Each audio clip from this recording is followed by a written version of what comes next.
My name is Alina, and my life has always been simple. I was born in a small town near the sea, where the mornings smelled of salt and the evenings were painted with orange sunsets. My father worked as a fisherman, and my mother sold vegetables in the local market. We never had much, but we had enough to survive.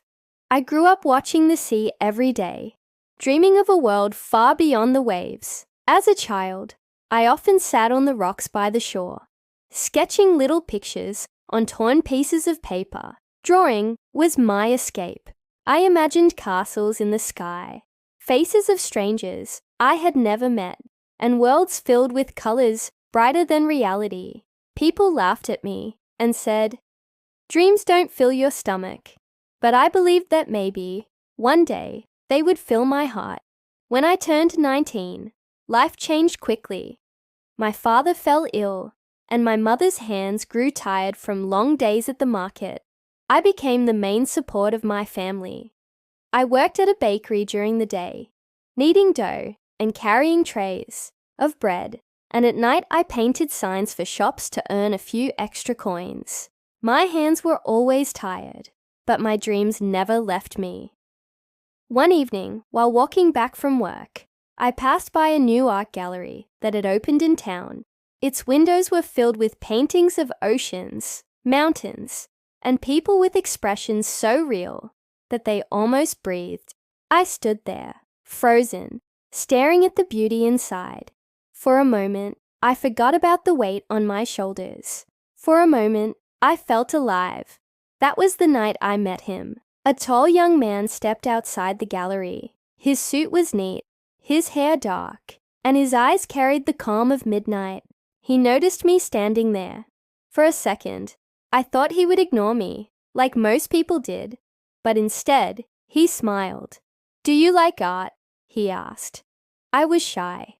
I do, very much." He looked at me closely, as if he could see beyond my worn-out clothes and tired face. "Come inside," he said. "The exhibition is free tonight." I hesitated. My shoes were muddy from walking, and I smelled faintly of bread and flour, but something in his voice was gentle, inviting. I stepped inside. The gallery was glowing with light. Paintings hung on white walls, colors exploding everywhere. People stood in groups, sipping wine and speaking in soft voices. I felt out of place, like a bird trapped inside a golden cage, but the young man stayed near me. "My name is Daniel," he said. I whispered back, "I'm Alina." We walked together through the gallery. He explained the meaning behind certain paintings, the strokes, the shadows, the colors. I listened silently, but my heart raced. I wanted to tell him that I painted too, but shame kept me quiet. My drawings were on scraps of paper, not canvas. My world was flour, bread, and tired nights, not wine and art galleries. At the end of the evening, Daniel turned to me. "Do you paint?" The question shocked me. My lips trembled. "A little, but nothing serious." He smiled gently. "Every artist says that in the beginning. Show me your work someday." I shook my head quickly. "It's not good enough." But he didn't argue. He simply said, "One day, you'll believe in yourself." Then he handed me a small card with his number. "If you ever want to visit again, call me." That night, I couldn't sleep. His face stayed in my mind, his words echoing. For the first time in years, someone had looked at me as if I mattered, as if my dreams were not foolish. I held the card tightly under my pillow, afraid it might disappear. Days turned into weeks. I worked, painted signs, and tried to ignore the thought of Daniel. But every time I walked by the gallery, I slowed down, hoping to see him again. Sometimes I saw him through the glass, talking to people, smiling. But I didn't go inside. One rainy afternoon, fate decided for me. I was carrying a basket of bread when I slipped on the wet road. The loaves scattered across the mud. My dress was soaked, my knees bruised. People walked by, some glancing, most ignoring. Then suddenly, a familiar voice called my name. Alina! I looked up. It was Daniel, holding an umbrella. He rushed to me, helping me gather the bread. His suit got dirty, his hands muddy, but he didn't care. He held the umbrella over me and said, "Are you all right?" Tears burned in my eyes, not from the fall, but from the kindness. No one had ever cared like that. I nodded slowly. "I'm fine." He helped me to my feet and walked me home under the umbrella. The rain tapped softly above us. I was embarrassed by my small house, the peeling paint on the door, the smell of damp walls. But Daniel didn't judge. He simply smiled and said, "Thank you for letting me walk you home." That night, something changed between us. Daniel started visiting often. Sometimes he brought books, sometimes food, sometimes just his company. He listened to my stories, laughed at my silly jokes, and encouraged me to paint more. For the first time, I showed someone my sketches. My hands shook as I handed him the pages. He studied them carefully, then looked at me with shining eyes. "Alina, you have a gift. Don't hide it." His words lit a fire in me. I began painting at night with more passion. Using whatever little paints I could afford, I painted the sea, the market, the faces of tired workers, the glow of lanterns at dusk. And Daniel kept pushing me to dream bigger. But deep inside, I was afraid. Daniel came from a wealthy family. His world was filled with elegance, art, and respect. My world was struggle, poverty, and survival. How could these two worlds ever fit together? One evening, I asked him quietly, "Why do you spend time with me, Daniel? You have so many friends, so many choices." He looked at me with honesty. "Because when I talk to you, I feel real. You don't see me as money or reputation. You see me as Daniel." That's rare. My heart melted at his words. But still, fear lingered. Could love cross the walls, built by society? Could a girl from the market and a man from the gallery truly belong together? I didn't know the answer. All I knew was that my life was no longer the same, because of him. The days after Daniel entered my life felt different, almost brighter. Work at the bakery was still tiring. My hands were still rough from kneading dough. But every evening I waited for his knock at the door. Sometimes he came with paintbrushes, sometimes with a little cake from the gallery's cafe, and sometimes with nothing but stories. His presence itself was a gift. My mother noticed the change in me. One night, while we sat together peeling vegetables, she said softly, "Alina, your eyes shine differently these days. What is his name?" My cheeks warmed. I whispered, "Daniel." She smiled knowingly, but said nothing more. Her silence was gentle approval. One Sunday afternoon, Daniel invited me to the gallery when no one else was around. The air inside smelled of wood and fresh paint. Sunlight streamed through tall windows. He placed a canvas in front of me. "Paint," he said simply. I froze. My hands trembled. "Daniel, I can't. I've never painted on canvas. I only use paper scraps." He stepped closer, his voice calm. "Paper or canvas, it doesn't matter. What matters is your heart. Let it speak." Something inside me stirred. I dipped the brush into blue paint and began to move my hand. Slowly, waves appeared on the white surface, soft strokes of the sea I knew so well. I added a small boat, then the golden glow of the setting sun. Hours passed without me realizing. When I stepped back, tears filled my eyes. It wasn't perfect, but it was mine. Daniel looked at the painting for a long moment. Then he whispered, "Alina, this belongs in the gallery." I shook my head furiously. No, it's not good enough." But he smiled gently. "It's beautiful because it's honest. People need to see this." For days after, I argued with him, begging him not to display it. But one evening when I walked by the gallery, my heart stopped. There it was, my painting, hanging amongst others. Below it, A small card. Sea of Dreams. By Alina. My breath caught. People stood in front of it, talking softly, admiring it. My chest filled with both pride and fear. Pride, because something I created was finally seen. Fear, because now I could no longer hide. That night, Daniel walked me home. I scolded him playfully, hitting his arm. How could you hang it without asking me? He laughed softly. Because sometimes you need a push to see your own worth. I wanted to stay angry, but his smile melted me. Deep down, I was grateful. Weeks passed, and my painting sold. A young couple bought it for their home. When Daniel handed me the money, I stared at it in disbelief. It was more than I earned in a whole month at the bakery. My hands shook. I can't take this, I whispered. You earned it, he said firmly. This is only the beginning. That night, I cried quietly on my bed. Not because I was sad, but because hope, something I thought I had lost, was alive again. But with hope came fear. Whispers in town began to grow louder. People saw me walking with Daniel, laughing, sharing moments. They said cruel things. She's just using him for money. He'll leave her when he realizes who she really is.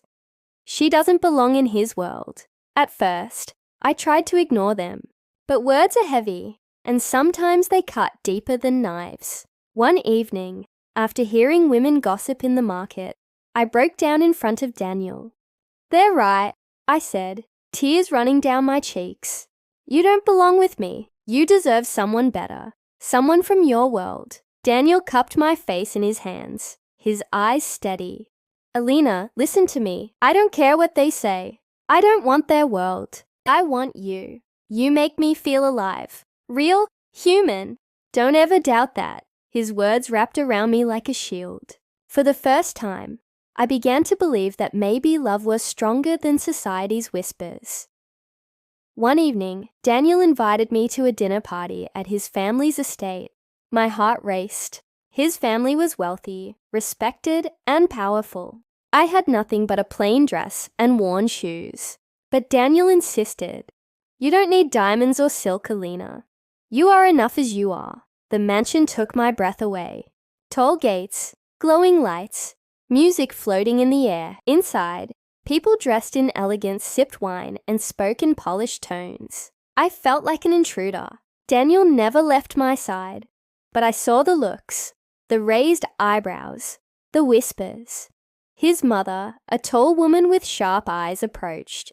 She smiled politely, but her words were cold. Daniel, darling, introduce us to your friend. I bowed my head shyly. I'm Alina. Her gaze traveled from my simple dress to my nervous hands. Ah, she said softly. How charming. The evening was long. I sat quietly, while others spoke of travels, investments, and art I didn't understand.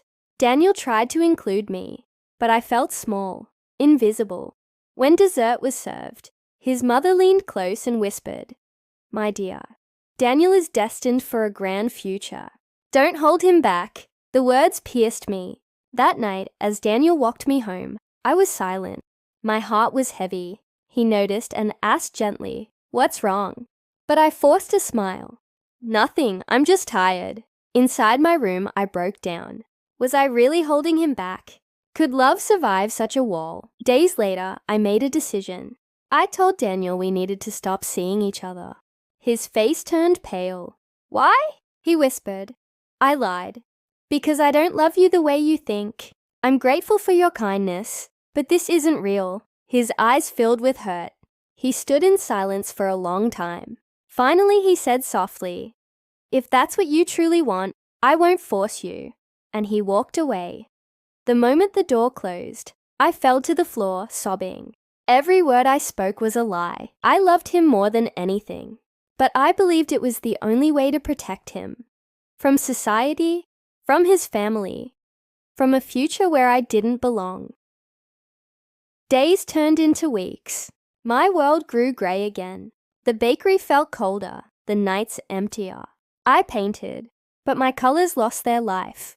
Without Daniel, everything felt hollow.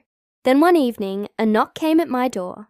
I opened it, and there he was, Daniel, holding one of my old sketches in his hand. His eyes were filled with determination. "I don't believe your lies, Alina. I know you love me, and I love you. I will fight for us, no matter what." Tears flooded my eyes. I tried to speak, but he pressed his finger to my lips. "Don't push me away again. We are stronger together." Life after Daniel's return felt like spring after a long winter. For weeks I had lived in silence, drowning in loneliness, but his words revived me. He promised to fight for us, and I believed him. For the first time, I allowed myself to dream. Not small dreams, but big ones. Dreams of a future with him. Every evening Daniel visited me.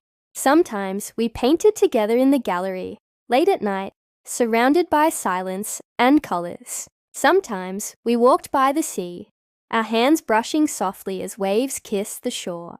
And sometimes we said nothing at all, just sitting together, letting our hearts speak. But the world was not quiet. The whispers in town grew louder. People said I had trapped him, that I was clever and greedy. Each word was like a thorn, but Daniel stood by me, never faltering. "Let them talk," he said. "Their voices will fade. Ours won't." Still, I knew his family was not silent. His mother's disapproval became heavier.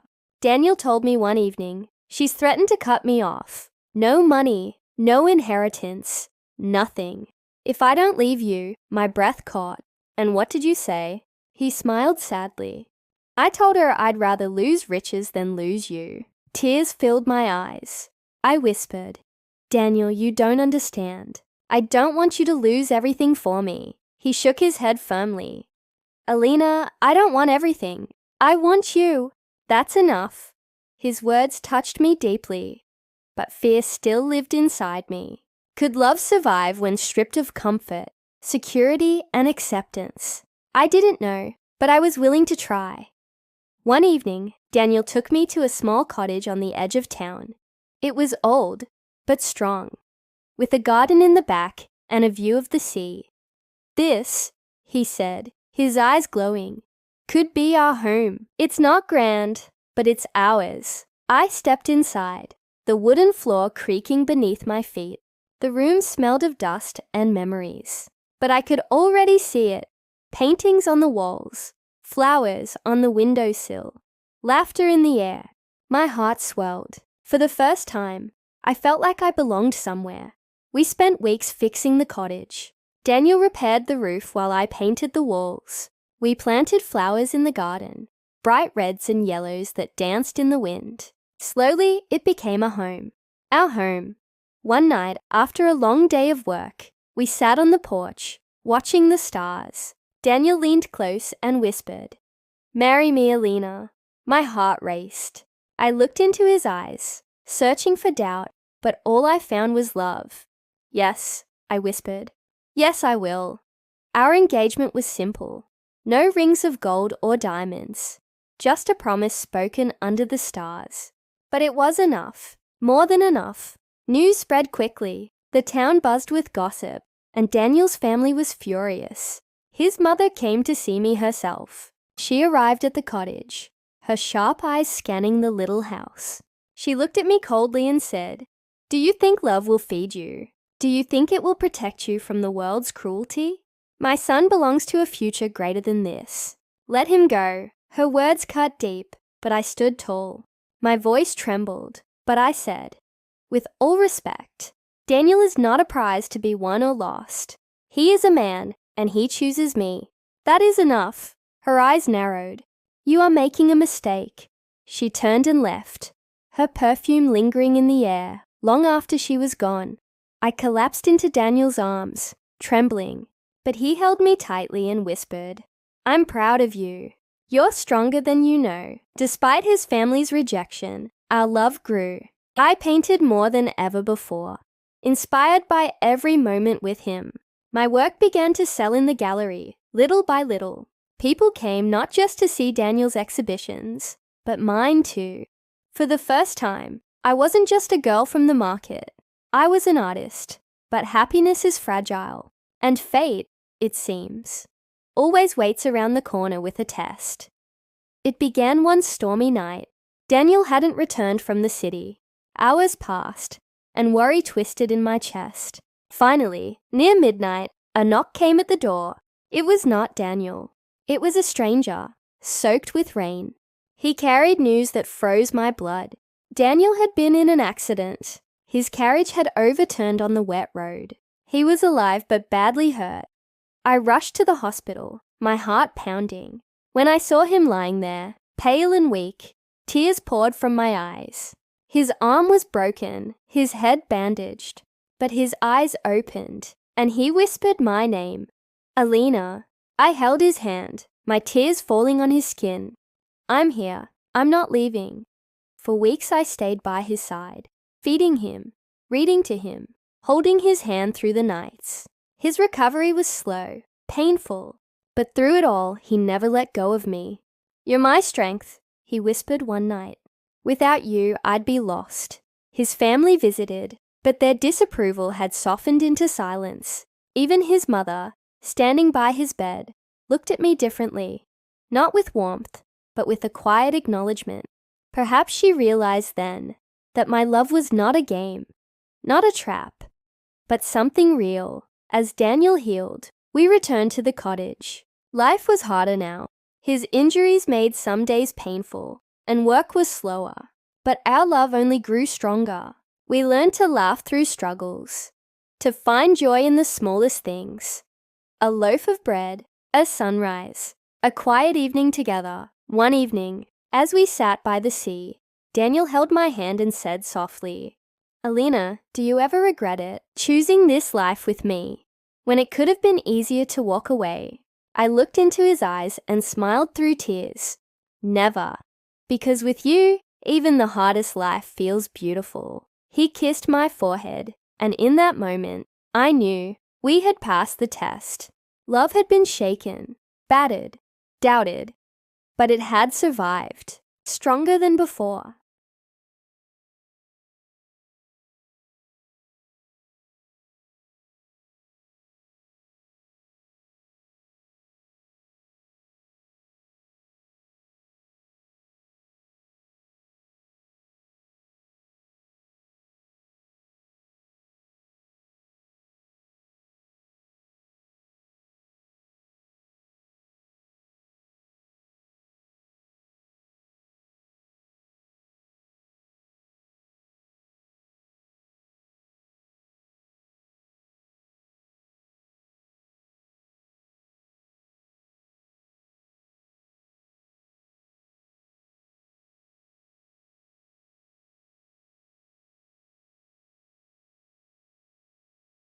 The days after Daniel's accident turned into months, and though he healed enough to walk and work again, something in him had changed. Pain lingered in his body, but more than that, there was a shadow in his eyes. At night, I sometimes woke to find him staring at the ceiling, his jaw tight, his hands clenched. When I asked, he smiled faintly and said, I'm just thinking. But I knew. He was worried. About us. About the future. About how much we had already lost. I tried to lighten his burden. I painted tirelessly, selling more and more of my work. Slowly, my art began to reach beyond our small town.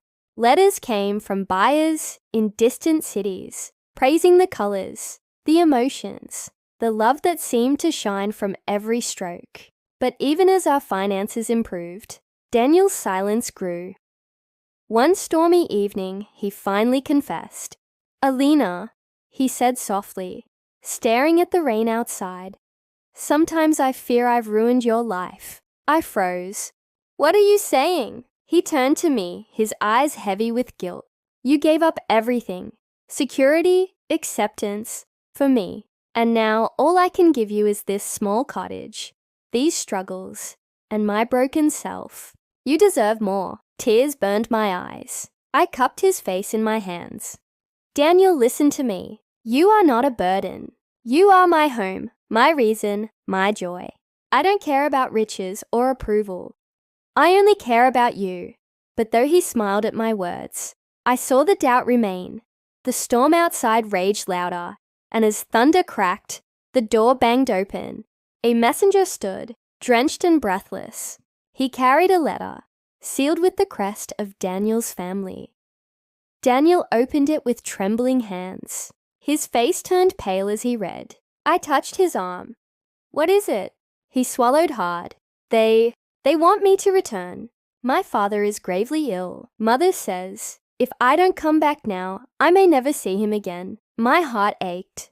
"Then you must go." He shook his head. "If I go, Alina, they will force me to stay. They will do everything to break us apart. I can't risk losing you." I took his hand, holding it tightly. "Daniel, he is your father. You cannot turn your back now. And no one, not even your family, can take you from me if your heart remains mine." He stared at me, torn, then finally nodded. "I'll go, but only for a little while. Promise me you'll wait." "I'll wait forever if I must," I whispered. And so, Daniel left with the storm still raging, his carriage swallowed by the night. I stood by the window long after he was gone, praying silently that love would bring him back to me. Days turned into weeks. His letters came at first, short but filled with longing. "I miss you. I dream of our cottage. I dream of you." But then silence. No letters, no word. My heart grew heavier with each passing day. Whispers in town returned. People said he would not come back, that his family had won, that I had been abandoned. I tried to silence them, but doubt crept in. Nights were sleepless, my pillow wet with tears. One evening, as I walked by the sea, I found an old woman sitting by the rocks. She looked at me with kind eyes and said, "Child, storms always come before dawn. Trust the love you carry. It will guide him back." Her words gave me strength.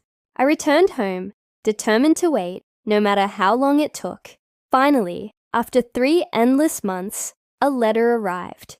My hands trembled as I opened it. "My dearest Alina, forgive my silence. My father passed away, and my family has kept me chained with responsibilities. They expect me to take his place, to carry the weight of their name.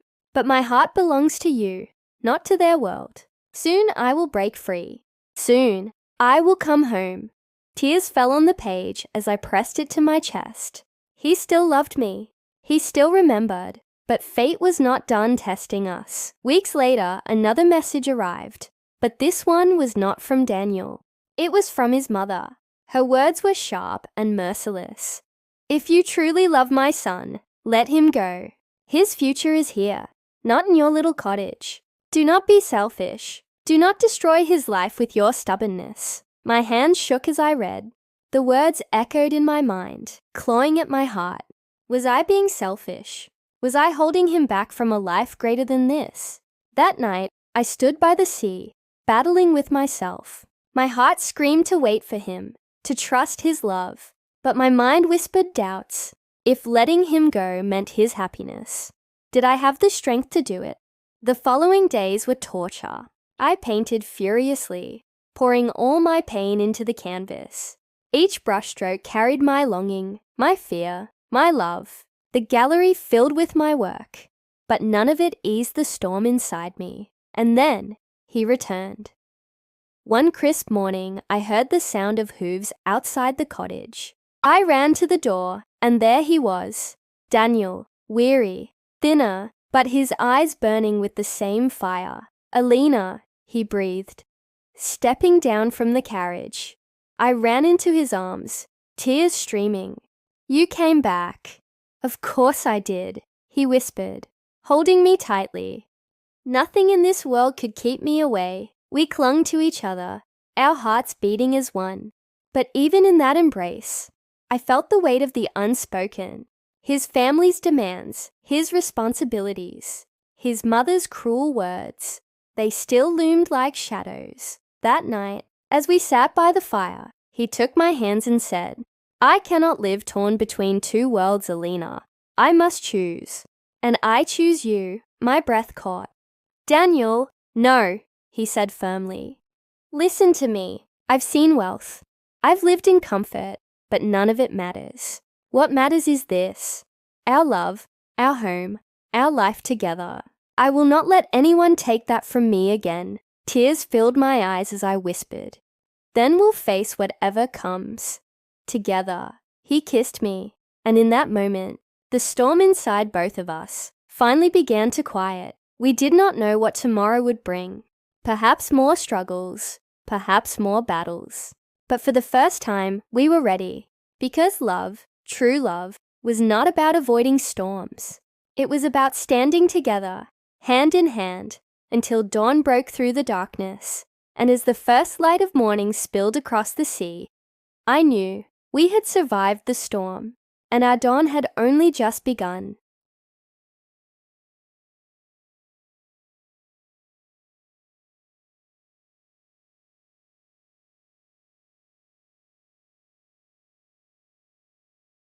The weeks after Daniel's return were filled with a strange calm.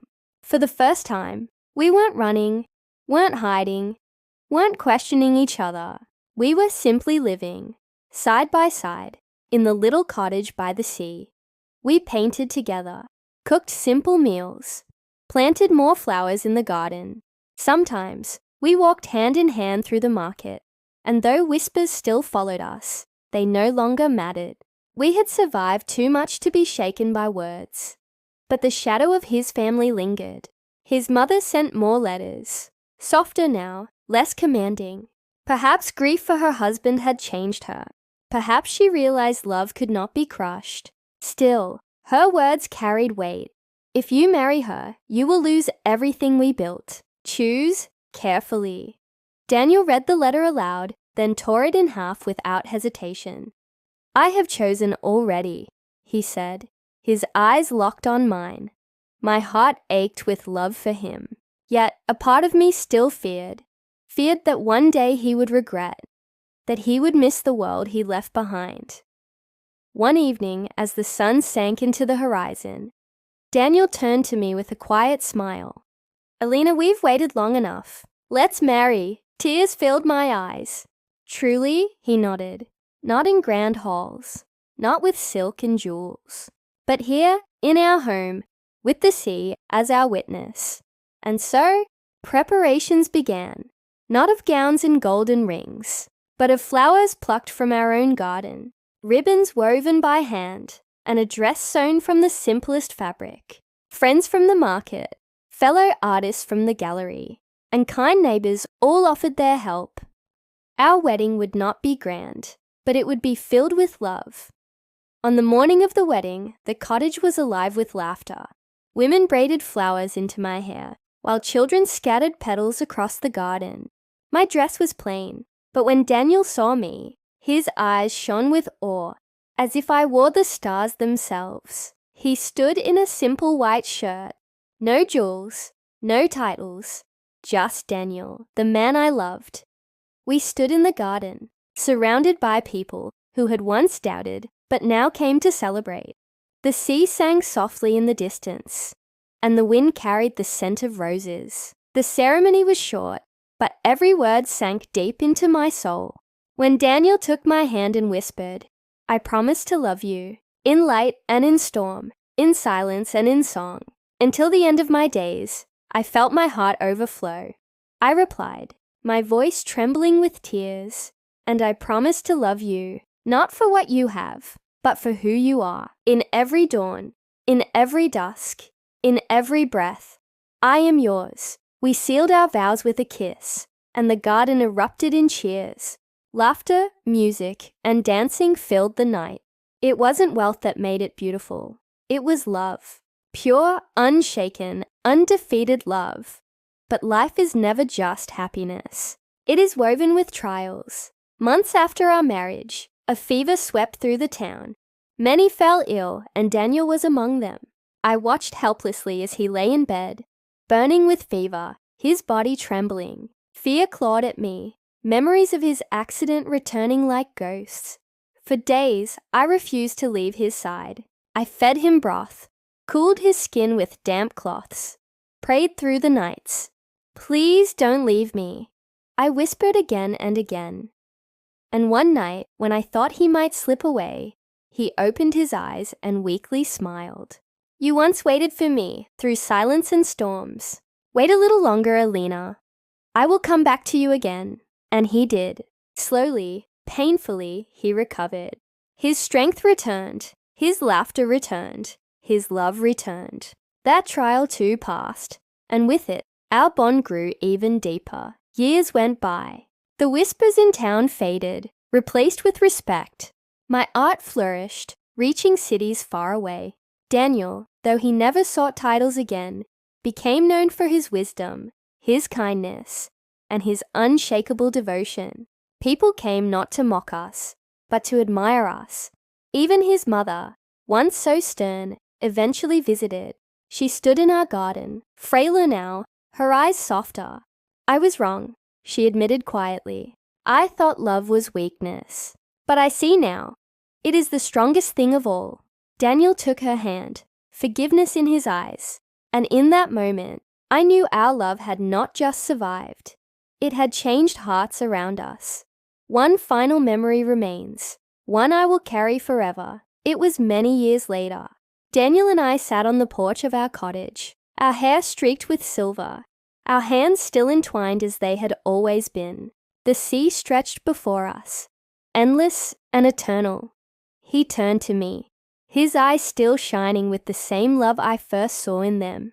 Do you regret it, Alina, choosing this life with me? I smiled through tears. Not once, because every storm, every trial, every moment led me here, with you, and that is more than I ever dreamed. He pressed a kiss to my hand and whispered, then let our love be our legacy. Not riches, not names, not titles, but this. Two souls who chose each other and never let go. As the sun set, painting the sky with colors only love could create, I rested my head on his shoulder, and I knew, without doubt, that our story was not just ours. It was a song of love, endless, eternal, unbroken, and it would live on, long after we were gone.